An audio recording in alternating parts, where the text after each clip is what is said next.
Satisfação em ter você aqui para mais uma videoaula. E nessa videoaula eu estarei tratando sobre conflitos no continente africano. Conflitos aí que têm raiz étnica, né, nessa diferença de etnias dentro de um mesmo território. E a gente vai falar especificamente do caso do Sudão, e aí o Sudão que foi dividido, né, e criou um país Sudão do Sul. Então vou falar também dessa situação e de um conflito atual no Sudão, né, que é na região ali oeste, o caso de Darfur. Depois vou explicar sobre a Guerra Civil de Ruanda, que foi de 90 a 94, mas principalmente em 94 que teve aí, né, um genocídio, né, então vou estar explicando sobre esse caso. Depois sobre a Etiópia e o caso da Etiópia, que é um conflito atual, né, porque ali o problema foi, né, desde 2018 com a eleição do primeiro-ministro atual e o conflito em si, né, as tensões agravaram-se em novembro de 2020 e estão se arrastando aí, né, por esse começo do ano de 2021. Por último, eu vou trazer uma questão de vestibular, então é esse conteúdo que você está tendo acesso. Vamos lá, acompanhe comigo, né, para aprender sobre esse conteúdo de geografia. Boa aula!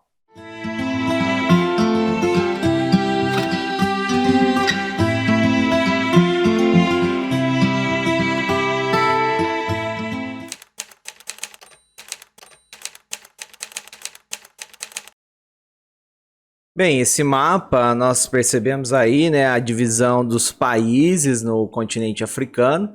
Então esse mapa está mostrando aí, né, um mapa político e também as cores, né, estão separado aí uma divisão regional, né, então em regiões. Mas o que chama atenção para essa videoaula é o fato de que essa divisão, né, esses limites territoriais que formaram aí os países que compõem a África foi uma divisão imposta, né, de fora que eu quero dizer de fora do continente para, né, a população que ali, né, estava estabelecida, e isso é motivo de muitos conflitos, né? Então, de forma bem assim resumida, a gente pode dizer aí que diversos conflitos que ocorrem na África atualmente, né, e também no passado, eles têm relações, né, com o fato aí de diferentes etnias viverem, né, serem forçados a viverem juntas em um mesmo estado-nação, em um mesmo país. Então, ali naquele território, etnias que muitas vezes, né, tem diferenças entre elas. E aí, quando essa diferença vai para o campo político, e alguns casos, né, acaba virando aí conflitos. Então, é isso, né, que ocorre, né, por conta que esses limites fronteiriços eles foram traçados historicamente, né, pelas potências europeias.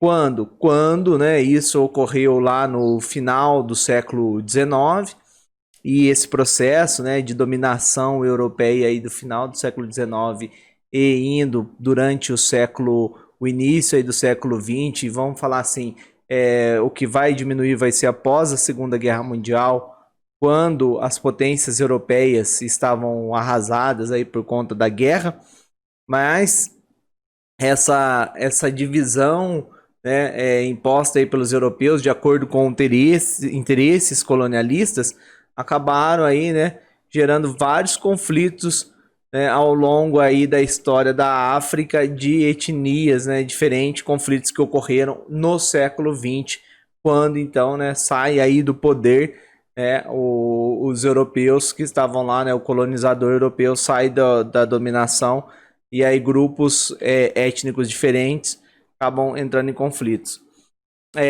E até atualmente, né, também tem casos aí, né, que a gente vê ainda no século XXI acontecendo, né, fatos desse tipo em si. Esse mapa, né, que está mostrando esses dois mapas em si, eles estão dando essa ideia do assunto que eu estou dizendo para vocês, né? Porque você vê aí no mapa figura 1A e o figura 1B, o figura 1A está mostrando, né, as linhas aí de limite dos territórios, né, de acordo com as etnias. Então você vê que tem muitas etnias no continente africano. Já em compensação, foi sobreposta as linhas de limites dos países à linha vermelha. Então você vê que tem países aí que tem uma diversidade étnica muito grande. E aí, nesse sentido, né, acaba tendo vários casos aí de conflitos que estão ligados também à etnia. Não só a etnia, mas a etnia é um dos fatores principais. Porque o que tem por trás também é a questão da pobreza, né, em muitos casos, e também a questão do poder, ter o controle, ter o poder, né, do Estado ali sobre outros grupos. Então podemos falar, né, que a origem, então, para guardar isso, né, a origem dos conflitos étnicos na África relaciona-se, né, à partilha colonial que o continente, né, passou aí no final do século XIX. Se lembra lá da Conferência de Berlim, né? Então, esse caso.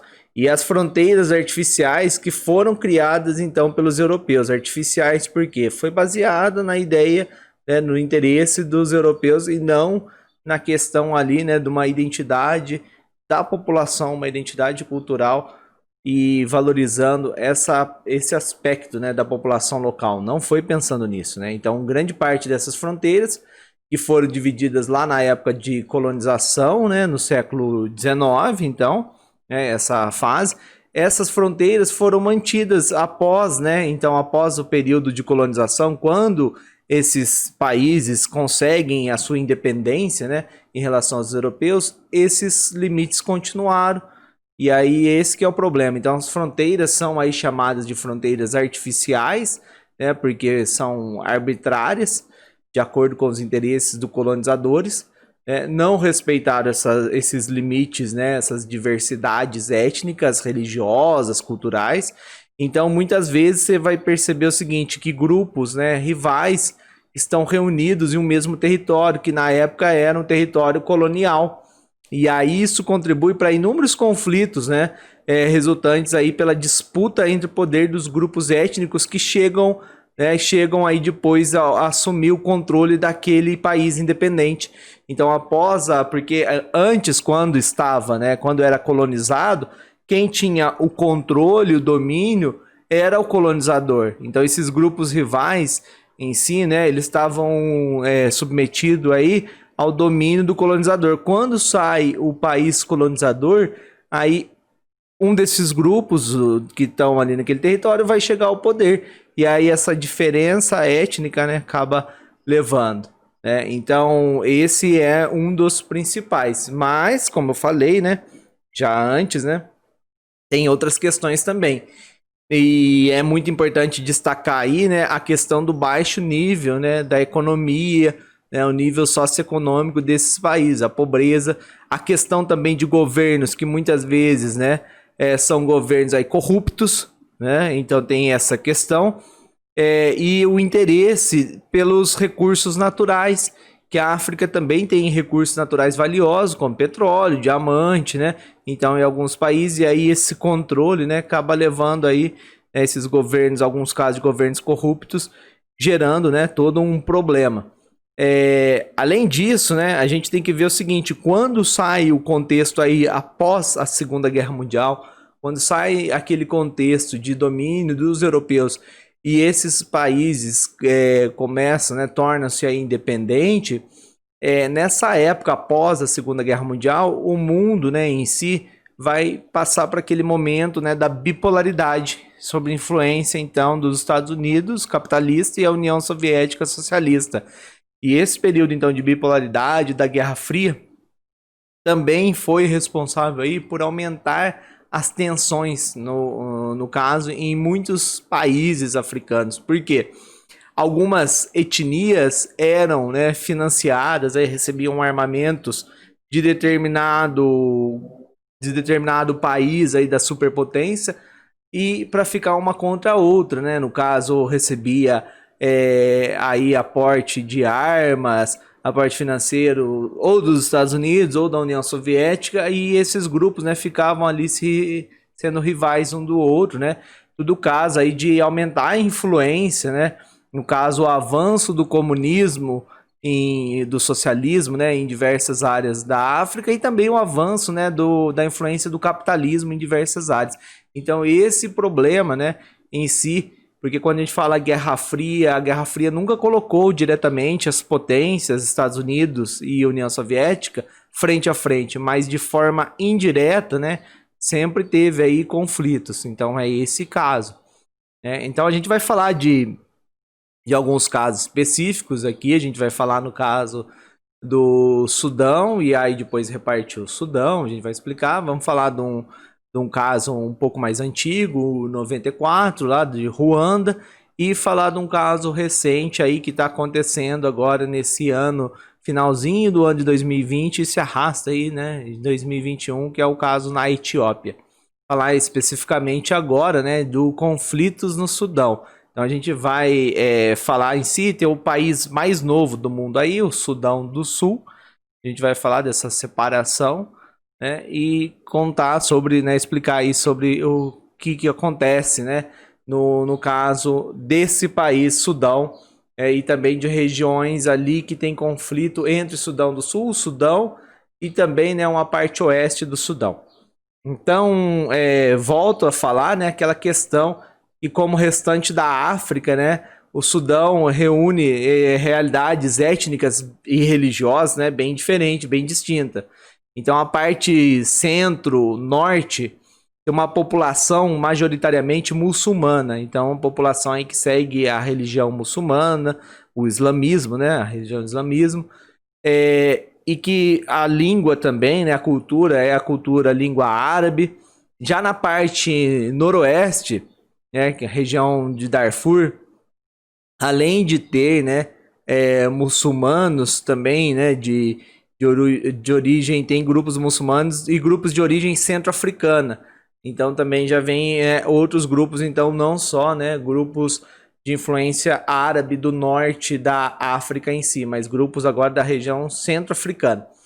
E o sul, né, tem aí uma maioria cristã, mas também, né, tem etnias, né, no sul animistas, né? Então você vê que basicamente, né, tem aí três grupos religiosos diferentes. Tem os muçulmanos, né, e tem os cristãos, e depois tem os animistas. Os muçulmanos e os cristãos, eles são religiões, né, o islamismo e o cristianismo são religiões monoteístas, ou seja, que acredita em um único Deus, né?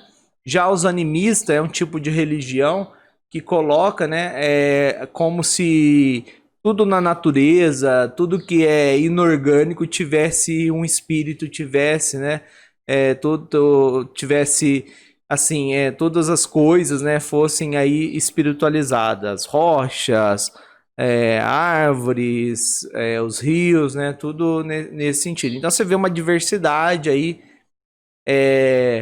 que eu estou falando aqui pelo lado religioso, mas que expressa aí, né, essa diversidade cultural nesse país, no caso do Sudão.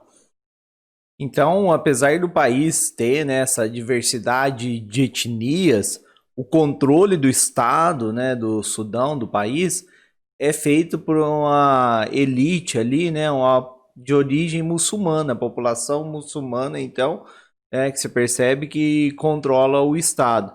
Mas, por outro lado, né, há um descaso com esses outros grupos. E por conta disso, né, tem vários casos de conflitos aí permanentes entre o governo, né, que é aí formado, né, pelos muçulmanos, contra os demais grupos. Então, o governo sediado, né, na parte centro-norte e outras regiões, como o caso do sul do Sudão, né, tendo problema, ou também o caso da região de Darfur. Então, esses casos. O caso da região de Darfur, né, o conflito que ocorre lá é entre grupos não muçulmanos ali e grupos muçulmanos que, nesse caso dos grupos muçulmanos, vai ter uma milícia ali, né, chamada Janjaweed, que ela é que ataca esses outros grupos. Essa milícia Janjaweed, o governo, ele não afirma, né, de forma clara, mas ele fornece aí armamentos e subsídios para esses grupos. E o que ocorreu, né? Em 2011, o país Sudão foi dividido então em dois países. E aí ficou Sudão e Sudão do Sul. O objetivo dessa divisão era colocar então, chegar ao fim, né, conflito aí que já durava cerca de 3 décadas. No entanto, né, esses dois países que formaram, então, a partir da divisão do Sudão, formando dois países, agora um Sudão menor e outra parte Sudão do Sul, o problema deles é que esses dois, né, dependem muito da exportação aí, né, da riqueza gerada pelo petróleo. Então, o petróleo é a principal fonte da economia, no caso, já era do Sudão e ficou desses dois países, né, principal fonte.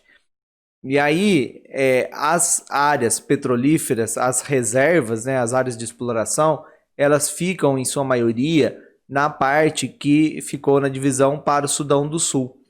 E por conta disso, o acordo, né, de divisão estabeleceu necessariamente, né, uma partilha aí dos recursos, uma partilha igualmente, né, igual aí entre os dois países.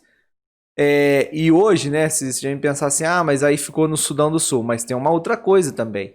A própria estrutura, né, de oleodutos, refinaria, até chegar ao porto também, o porto que vai levar esse petróleo, então, para embarcações para ser exportado, tudo isso passa pelo país Sudão. Então, se por um lado a extração é no Sudão do Sul, por outro lado, o Sudão do Sul não tem como, né, não também, né, vender esse petróleo para fora se não passar aí pelo Sudão, né, para ser um petróleo aí de forma viável pelo preço dele.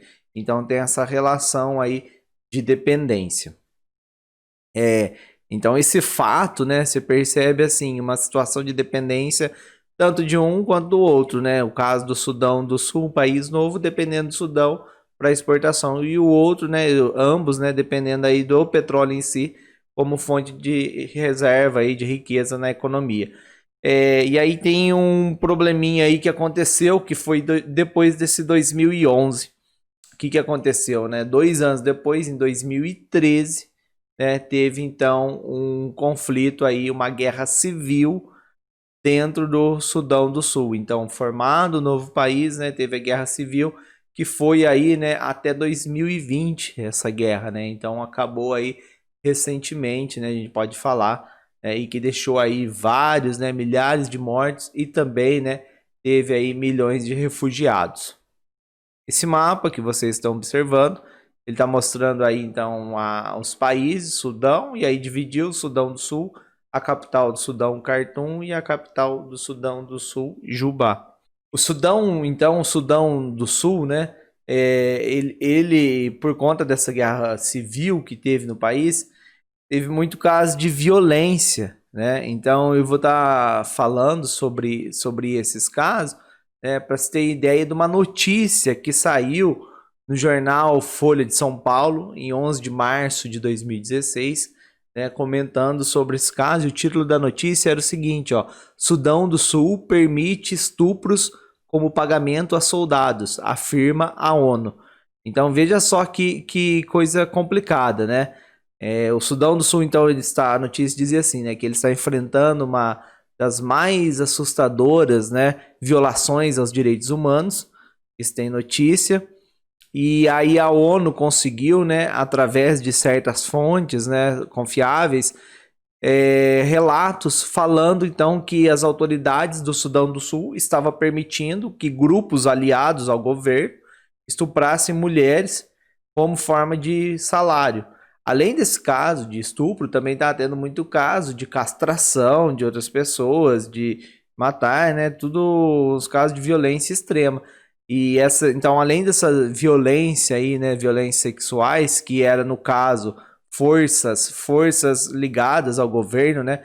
Aí chamado Exército Popular de Libertação do Sudão e suas milícias afiliadas. Também teve casos, né, de outros tipos de violência, mas o que marca isso tudo como se fosse aí, né, o negócio sendo calculado, né, sendo algo aí, né, não ao acaso, mas sim, né, de conhecimento dos próprios governantes. Então, o Sudão do Sul, né, se tornou independente em 2011.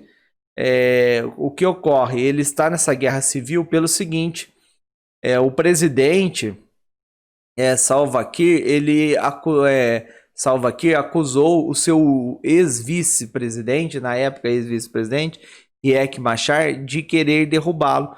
Então esse conflito ficou marcado, essa guerra civil depois do Sudão do Sul tornar-se independente, ficou marcado aí então como uma guerra entre os aliados do presidente, Salva Kiir, e os aliados do vice-presidente Riek Machar, né? Então aí, no caso, o presidente é da etnia Dinka e o outro, né, o vice-presidente da etnia Nuer.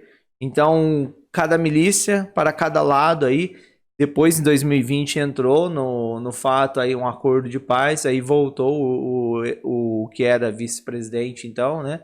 Voltou e agora, por enquanto, né, está com os ânimos mais calmo, mas o negócio é complicado. Essa situação, ela deixou, né, muitas pessoas aí mortas, refugiados, né?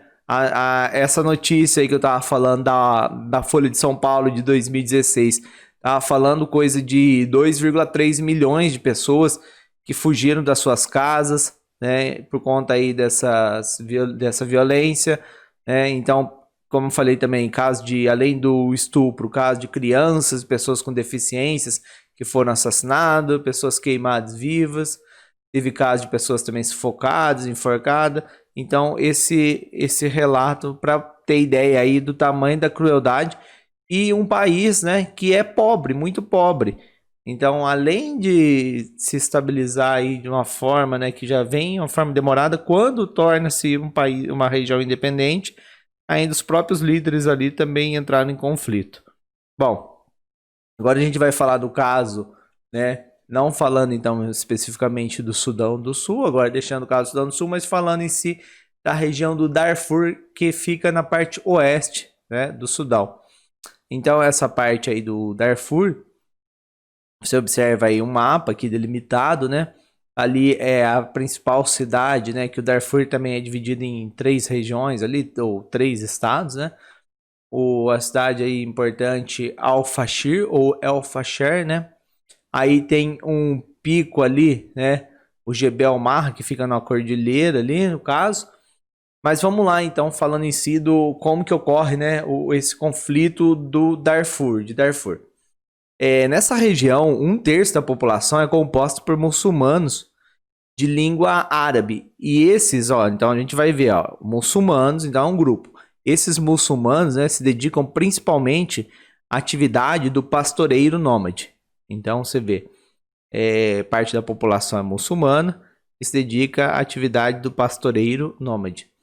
Os não muçulmanos, que aí são outros grupos, eles são sobretudo, ou seja, em sua maioria, agricultores. Quais são esses grupos, né, que não são muçulmanos? Massalite, Zagawa, né, ou Zagawa, e os Fur. Então, 3 grupos, Massalite, Zagawa e Fur. O que ocorre é que esses povos, né, por conta da terra aí, e a questão econômica de depender da terra, e um lugar que é semiárido, o clima e tal, e esse conflito sobre o uso da terra está por trás aí, né, das motivações também, né, de conflitos nessa região. Só que esses problemas são bem amplos, né? Há décadas já o governo do Sudão, né, ele não vem fazendo investimentos sociais e econômicos nessa região. Então, por conta aí da pobreza, da desigualdade, né, as poucas intervenções que o Estado faz, então vai motivando esse conflito. E ali no caso, além de ser poucas as intervenções do Estado, tem sido direcionado, né, para privilegiar os muçulmanos. Lembrando que o governo, né, do Sudão, ele é aí, né, governado por grupos muçulmanos. Então, os outros grupos, né, ficam descontentes com essa questão, né, de quem recebe ajuda nessa região ser apenas, né, os grupos muçulmanos privilegiados. E aí, por conta disso, né, vai tendo essa questão de hostilidade étnica, né, entre os grupos nessa região. A população não muçulmana, então, tem um sentimento de oposição ao governo, né? E isso estimula essa luta pela autonomia, já que eles querem, né, o fim aí dessa discriminação. Em 2002, rebeldes do grupo, então, lá do grupo Fur, fizeram aliança com o grupo Zagawa e formaram o Exército Popular de Libertação do Sudão. E aí armados, né, e também com a ajuda aí do país vizinho ali do Sudão, que é o Chad, eles atacaram instalações do governo no ano de 2003. O que ocorre? O governo retalhou isso, então o governo devolveu, né, o governo federal aí, o governo do Sudão. O que ele fez? Apoiado pela milícia Janjaweed, promoveu uma guerra na região, cujo saldo aí, né, até 2015 estava lá cerca de 400 mil mortes. Então aí a existência aí de cerca de 2 milhões de refugiados. Então o problema, né, em si, que você percebe é esse, né, de questão de vários mortos e vários refugiados nessa região. Aí desde 2004, governo rebeldes, né, e organizações internacionais como a União Africana tentam estabelecer um cessar-fogo. Mas em si, né, essa região ainda continua tensa. Até hoje, né, se procurar lá, até a atualidade, até 2021, ela é uma região de tensão ainda. Então não teve um acordo, né, total aí de paz, né. Em 2011 entrou em vigor um novo acordo de paz, né, mas apenas uma das milícias rebeldes, né, em Darfur, né, não caracterizando de fato, então, na pacificação total da região. E o presidente, né, do Sudão, que chama lá, que era presidente na época, né, que aumentou aí esses conflitos, teve desde 89, desde 1989 até 2019, então a gente falar aí, né, um longo tempo aí, 30 anos de poder, né, se pensar aí, então o presidente Omar al-Bashir, né, teve aí 30 anos no poder, após o golpe militar que ele chega, né, no poder, ele é considerado aí um dos grandes responsáveis pelos massacres e pela omissão, né, por estar aí, né, não intervir de forma adequada. Em 2009, né, ele teve até a prisão decretada pelo Tribunal Penal Internacional por crimes de guerra. E aí ele tornou-se, né, o primeiro presidente no cargo, né, já na época ele estava no cargo, a ser indiciado pelo Tribunal Internacional. A situação do Omar al-Bashir atualmente, né, é o quê? Que ele foi substituído então por um governo provisório, lá no caso do Sudão em si, e ele está sendo julgado no país por crimes de corrupção, né, quando teve aí ao poder.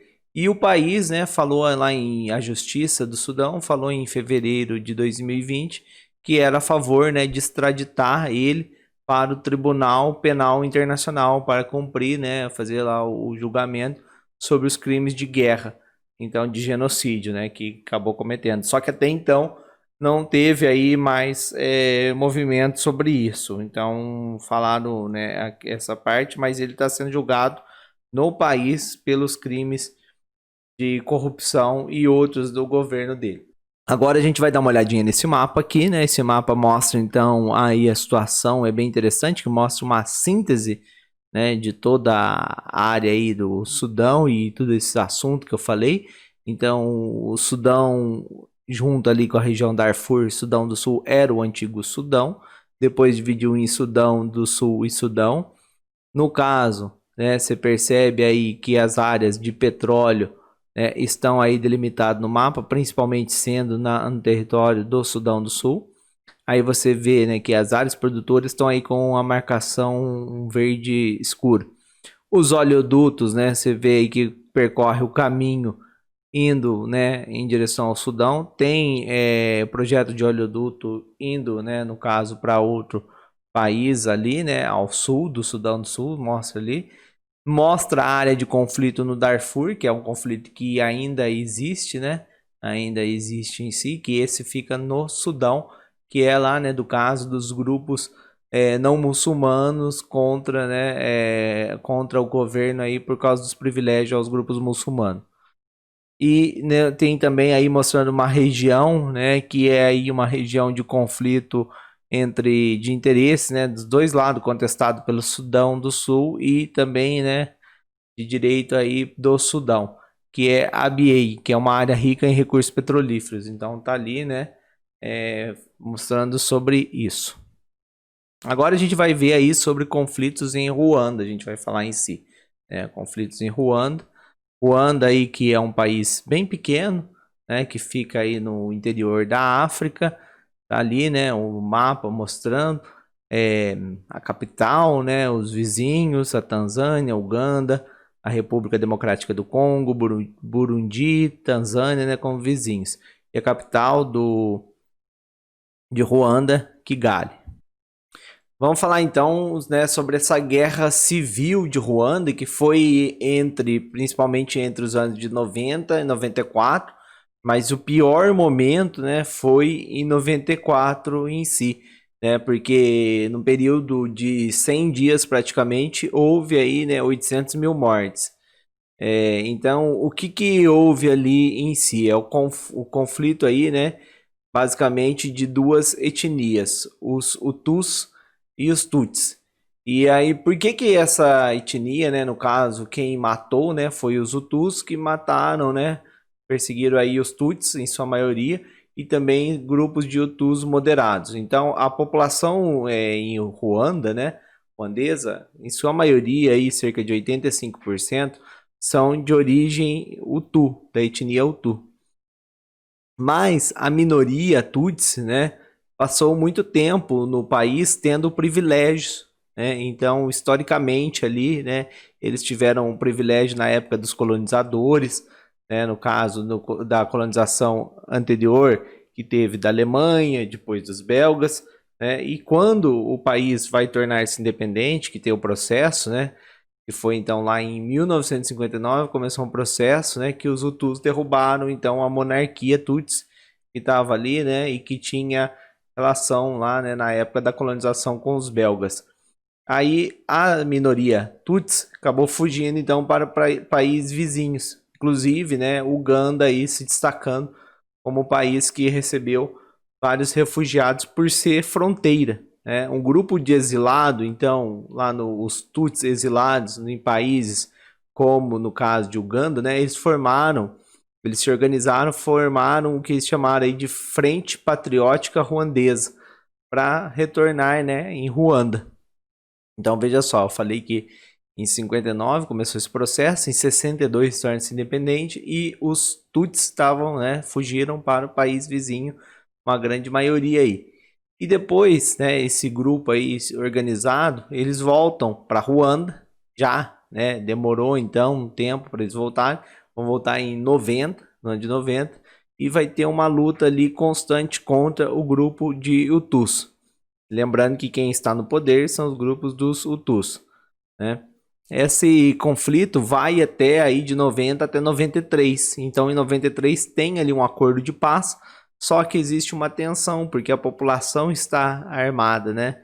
E mesmo porque o presidente, até então lá o presidente de Ruanda, que fez o acordo de paz, a população, parte aí, né, de extremistas, Hutus, não aceitava o acordo do presidente. E em 94, né, na noite lá de 6 de abril de 94, o avião que estava, então, o presidente de Ruanda, assim como também tinha o presidente de outro país, lá, Burundi, né, e eles ambos, né, da etnia Hutu, foi derrubado o avião. Então, o presidente na época, ele chamava aí Juvenal Rabiaramin, Rabiari, nossa, Rabiarimana, esse nome. o avião foi derrubado, né? E os Hutus, né, alegaram que foi quem que derrubou a Frente Patriótica Ruandesa. Só que a Frente Patriótica Ruandesa, né, disse que na verdade quem pode ter abatido deve ter sido mesmo os Hutus, e eles inventaram essa desculpa para começar esse genocídio, né? E aí com isso, né, aí começou o que? A perseguição, então, bem intensa, né, dos Tutsis, né? Os Tutsis sofrendo perseguição pelos Hutus. Então, os Hutus aí armados, né, começaram a perseguir, alegando, né, que tinham derrubado, os Tutsis tinham derrubado o avião do governo. E aí começou a matança. Uma coisa que acabou aí servindo, né, é que os grupos Hutus tinha endereço de pessoas Tuts, sabia, né, os nomes, porque teve uma época também que a Bélgica estava colonizando ali e tinha uma identidade que na identidade indicava a etnia que pertencia. Então tinha essas informações e começou essa matança, então até mesmo, né, pessoas aí matando vizinho, né? E aí o que se fala no restante do mundo, né, que foi uma crítica, foi porque que nessa época, né, a ONU e mesmo a Bélgica e outros países não interviram aí numa missão, né, de paz para acabar com essa matança, né, sabendo aí o que estava acontecendo em si. Então foi algo muito cruel que foi se seguindo. Inclusive, isso também acabou indo para país vizinho, depois também, né, acabou seguindo aí essa matança, esses grupos de ódio, né, inclusive, né, a própria frente aí, como vai falar, né, como que foi terminando isso, né, então foi seguindo esse conflito em si, né, e depois o próprio caso, né, da Frente Patriótica de Ruanda, né, também marchou aí para a capital, né, marchou para a capital Kigali, né, e aí cerca de 2 milhões de Hutus, né, envolvidos envolvidos no genocídio, fugiram para a fronteira, no caso do Congo, né, temendo o ataque de vingança. Então a Frente Patriótica Ruandesa dos Tutsis começou aí a caminhar então para a capital. E o que acontece é que também, né, grupos da frente patriótica também matou milhares de civis hutus quando, né, eles chegam ao poder e tomam o poder, né? Então também aconteceu isso, né? Só que eles negam. Mas o fato marcante, na verdade, é a morte, né, desses 800 mil Tutsis, né? Então teve esse caso também, essa revolta, então, dos dois lados. E hoje, né, se pensar assim, como que é Ruanda agora? Porque aí depois, né, assumiu o presidente Hutu, que vai assumir o presidente do país, no caso, né, que vai ser lá do caso de Ruanda, né, vai ser depois, então, o presidente vai ser o Pasteur Bizimungu, né, que foi o presidente, apesar de ele ser da etnia Hutu, ele foi oposto ao massacre, foi contrário, e acabou, né, tendo aí uma reconciliação em si. A população, então, também foi aceita, os que estavam fora aí do que era lá dos Tutsis, né? Em 2000 assume um presidente Tutsi, né? Então você tem aí um presidente Tutsi que continua aí no poder, né? Então o país teve um crescimento econômico, tudo isso, né? Seguiu mais ainda, né? Atualmente não é permitido, por exemplo, né, ter na identidade lá que antes tinha essa ideia de divisão étnica, ter essa informação. É proibido falar em etnia no país. Só que essa questão de etnia, essas diferenças étnicas, ficou aí, né, impregnado na população e tem essa raiz. Então, até que ponto, né, isso vai continuar ali de forma pacífica ou num futuro, né, pode ter aí, né, pode ter acabar acontecendo outro desastre. Então fica aí essa questão, mas foi isso que aconteceu no caso de Ruanda, esse conflito entre dois grupos ali, né, essa divergência em si e acabou tendo uma guerra, um massacre aí, um genocídio, né, muito alarmante, muito preocupante na história desse país. Tem um filme que retrata esse episódio, né? Um filme aí bem famoso no meio aí do cinema, chamado Hotel Ruanda. Esse filme é baseado então no fato real e a história, né? A história aí de um gerente do hotel, né? Um hotel que fica na capital do país e em 94, quando teve esse genocídio, o gerente do hotel, ele ali acabou, né, abrigando, né, a população Tutsi ali acabou abrigando parte das pessoas Tutsi. Para quê? Proteger, né, essas pessoas. Protegendo, inclusive, até subornando a polícia, né? Que tava aí a polícia, se pensar que quem era os governantes na época era os Hutus, né? Subornando aí para manter ali a paz, conseguir, né, manter as pessoas vivas. Então foi um caso aí de um filme que ganhou diversos prêmios internacionais e tudo mais, mostrando essa história real, né? No caso aí do gerente de hotel chamado Paul Rusesabagina. Rusesabagina é o nome dele. Vamos falar então agora nessa parte sobre conflitos na Etiópia. Bem, esse mapa que vocês estão observando aí está com a divisão dos estados, né, da Etiópia, do país Etiópia. E aí está destacado, né, a região ali, né, o estado número 11, né, chamada aí de Tigré, né, Tigré ou Tigray, né, Tigray. Sei. Enfim, esse estado, essa região aí, né, que tem esse conflito que a gente vai falar. Olha só, né? Então, o conflito nessa região, né? O conflito armado em si, né? Ele é bem recente, ele começou aí em 4 de novembro de 2020, né? Começou em novembro de 2020, por quê, né? No caso ali, né, o primeiro-ministro, né, no país ali da Etiópia, chamado aí Abiy Ahmed Ali, ele anunciou uma ofensiva militar contra a tal da Frente de Libertação Popular do Tigray, né? Tigré.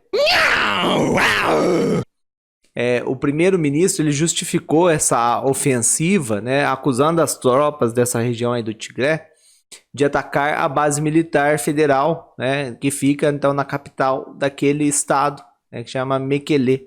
Então a capital daquele estado lá tem base ali, base militar federal, e foi atacado. Desde então, né, então tá tendo aí esses confrontos armados entre esses dois lados. Quais lados?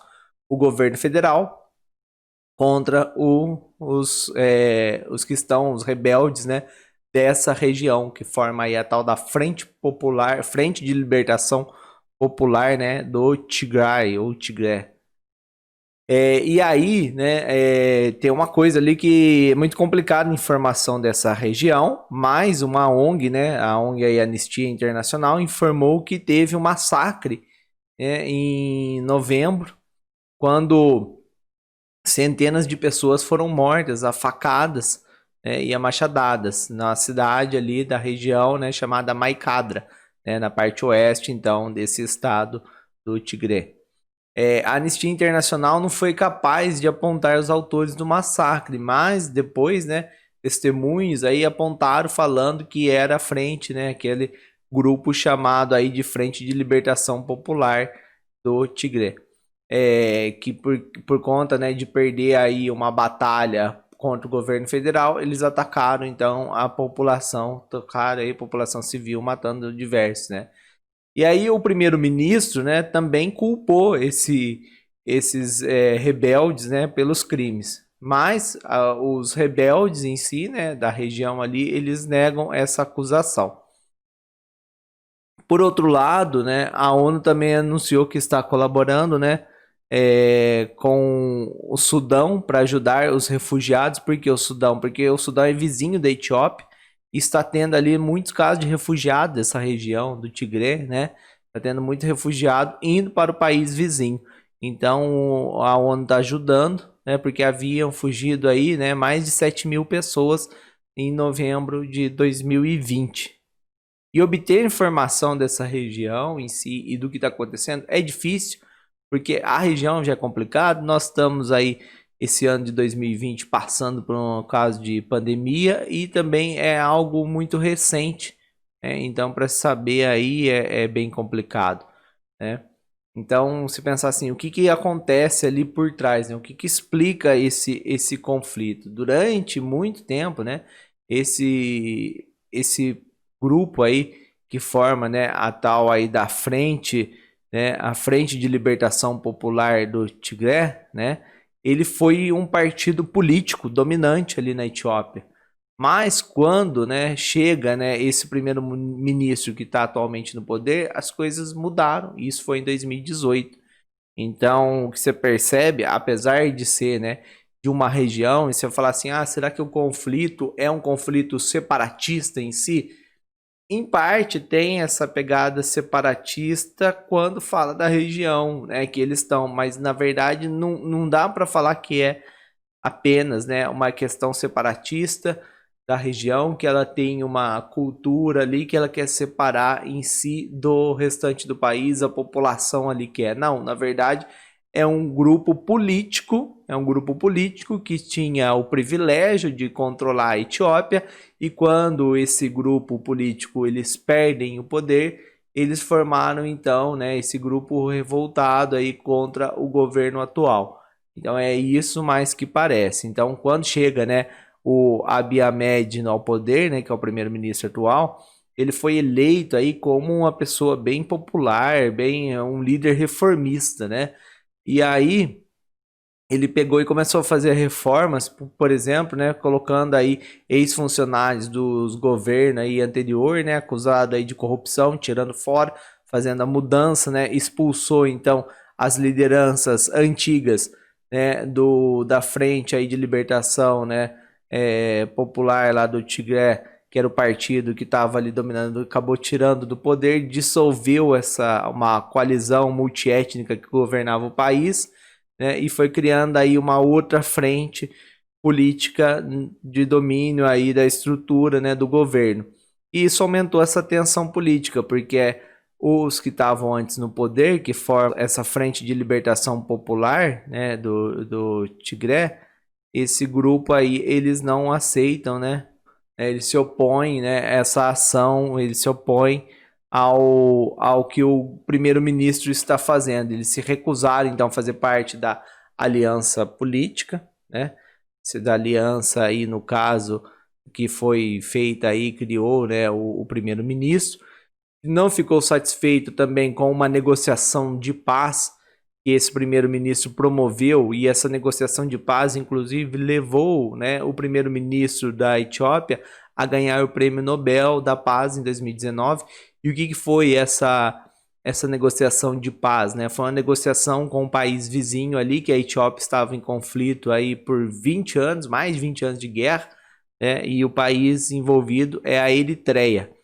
Então a Etiópia, assim que ele assumiu, ele já fez o acordo com o presidente da Eritreia, então o primeiro-ministro, e aí, né, chegaram a um acordo de paz, e por isso ele foi, né, ganhou premiação, no caso aí, né, o prêmio da Nobel da Paz. E o grupo do Tigré, esse grupo antigo aí que estava no poder, na política antes, não aceitou, porque para eles os interesses deles também não foram atendidos. Então essas tensões, né, que foram havendo. E em setembro de 2020, né, em setembro, era para ter eleição nessa região, para ter uma eleição, só que aí uma eleição regional. Só que por conta do Covid-19, né, o governo federal acabou, né, adiando essa eleição. Mas mesmo assim, né, tiveram ali um processo, né? Então, teve um processo de eleição, só que o governo federal não reconheceu essa eleição como legítima. E aí cortou os laços ali com a região, de que forma? Cortando o orçamento, né? O orçamento aí, os recursos financeiros federais. E isso acabou, né, aumentando aí, incitando mais ainda a violência, né? Porque aí esse grupo, né, da Frente de Libertação Popular do Tigré ameaçou aí tornar-se independente. Independente com base em quê? Citando um artigo da Constituição, né, do país que permite o direito incondicional à autodeterminação, incluindo aí, né, a separação, a secessão. Então, a situação, né, nesse caso dessa região é de vários refugiados, né, e o combate atual do governo federal para enfraquecer essa resistência. Então a situação, né, ela se vem aí do final de 2020 e vem se arrastando. O problema, né, que é essa crise humanitária nessa região, e já é pobre e ainda enfrentando, né, esse contexto da pandemia. Agora, né, a gente vai falar aí de uma questão, né, de vestibular. Então, vamos lá acompanhando. Então, essa questão da Universidade Federal de Roraima de 2008, né, tá lá o texto. Até o final da década de 80, existiam na África 13 conflitos regionais. Angola, Etiópia, Libéria, Sudão, Chad, entre outros. Um ano depois, esse número diminuiu para 6, diante dos altos custos de sua manutenção. Com o relaxamento das tensões entre Estados Unidos e União Soviética, os países africanos também deixaram de ser o desencalhe das armas convencionais dos dois países. Entre 1984 e 1987, as despesas militares diminuíram 5,2% do produto nacional bruto acumulado dos países em conflitos, em conflito para cerca de 4,3%. Então, esses países gastavam 5,2% da riqueza, passou para 4,3%. O cenário que resulta é desolador: destruição econômica e destruição social, com a disseminação da fome e da epidemia da AIDS. Então tá falando aí, né, sobre essa questão aí de muitos conflitos na África, né, na década aí de 80. E a questão geopolítica no mundo da bipolaridade também, né, influenciava. É isso que tava falando. E os gastos aí, né, gastos enormes aí com o valor de compra de materiais militares. Em compensação, uma região que se tem crise aí de fome e de doenças. Aí vem aqui o enunciado. Os conflitos existem na África juntamente com a fome e as epidemias. São elementos que constituem o triste cenário deste continente. Entre as explicações para compreendermos a existência dessas intermináveis guerras regionais, podemos apontar que ele quer explicação para compreender essas guerras regionais. Então, qual a alternativa? Vamos lá. A atual disputa pelo potencial mercado de alimentos impulsiona as grandes potências africanas a investirem maciçamente na produção e venda de armamentos. Então, falou que potências africanas investem na produção de armamentos. Não, no primeiro que aí nem considerar como potências africanas, né? Já começa a dar problema. E eles compram armamento de fora, né? Os países ali. O continente africano exerce importante papel estratégico nas relações políticas e ideológicas entre os países que compõem os blocos econômicos mundiais. Então, o continente africano exerce um papel estratégico no resto do mundo, nos blocos econômicos? Não, em si não. Infelizmente, né, na globalização, o continente africano ele é bem excluído do processo aí de decisão e de participação, por conta, né, da pobreza também e da situação dos países. Letra C. Então, A e B não é a alternativa correta, vamos na C. Os conflitos ocorrem por conta dos interesses de diversas tribos em constituir um espaço comum africano para agregar as diversas comunidades em um mesmo grupo étnico-linguístico e cultural. Esse daqui também não tem nada a ver, porque senão nem ocorrer esse conflito em si, se quer juntar tudo. Pelo contrário, as diferenças são colocadas aí na frente, né? E não fazer um mesmo grupo. Vamos na D. As atuais fronteiras foram traçadas pelos colonizadores europeus, sem respeitar a antiga organização tribal e a distribuição geográfica das etnias no continente. Essa daqui sim, essa é a questão, né? O problema aí das fronteiras, colocando dentro de um mesmo território grupos diferentes. E aí, as comunidades étnicas optaram por entrar em conflitos armados estimulados pela inserção no capitalismo neoliberal, e principalmente por conta dos diversos produtos industrializados disponíveis nos mercados africanos. Diversos produtos industrializados? Não tem relação. Então, a correta aí é a letra D. E aí é isso, então. Muito obrigado aí pela sua atenção. Curta aí esse vídeo, se inscreva no canal e continue com a gente para mais conteúdos de geografia. Vamos lá, então.